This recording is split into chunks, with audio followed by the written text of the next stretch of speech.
tense and dangerous situation unfolding in the Middle East right now. Iran is warning of harsh retaliation for the United States after a top Iranian general was killed by the Pentagon in an airstrike.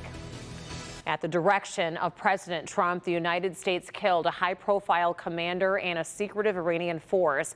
It's raising tensions between the United States and Iran, already heightened by the New Year's Eve attacks on the United States Embassy, that compound in Baghdad. As Tracy Potts reports from Washington, it has lawmakers in the U.S. concerned over what may come next. Iranians are spilling into the streets mourning the death of their top military commander, Major General Qasem Soleimani, killed in a U.S. drone strike at the Baghdad airport. He ordered the killing of hundreds of Americans. Iran's Supreme Leader Ayatollah Khamenei is promising severe revenge and has already named Soleimani's deputy to replace him. The consequences of this could be unbelievable. The big concern in Washington is the U.S. prepared for Iran's response. President Trump tweets Soleimani was directly and indirectly responsible for the death of millions of people, adding he should have been taken out many years ago.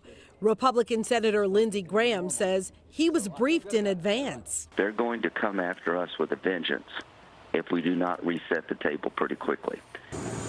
Hundreds more U.S. troops have been sent in. This airstrike came after 2 days of violent protests at the U.S. Embassy in Iraq by pro-Iranian demonstrators and after Iranian militias targeted U.S. troops. There was, in fact, an imminent attack taking place.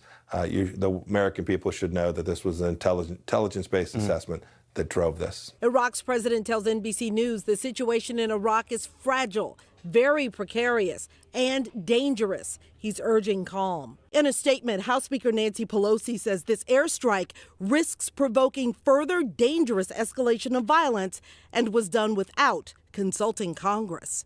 The State Department announcing the U.S. Embassy in Iraq is suspending operations for now and urging all Americans to get out. Tracy Potts, NBC News, Washington. Tracy, thank you. This afternoon, members of Michigan's congressional delegation are also reacting to that airstrike.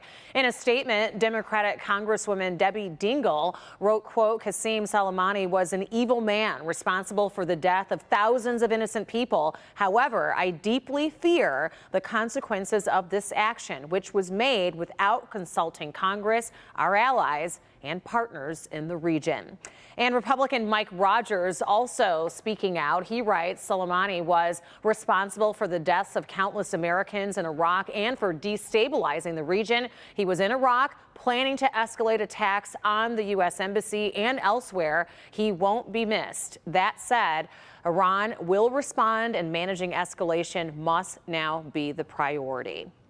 The news is impacting both the stock market and oil prices as well this noon. Iran's retaliation could come as an attack on oil fields in Saudi Arabia. Oil prices soared 4% this morning, and that could push gas prices higher in the coming weeks. Stock indexes, let's take a look, open lower on Wall Street. And here's a look at where things stand right now. The Dow dropped 200 points this morning, and the NASDAQ and S&P are down this morning as well. Stay with Local 4 as well as click on Detroit.com. We'll keep you updated with the very latest on the conflict with Iran. We will also be posting updates throughout the day, and we'll have more in our later newscasts.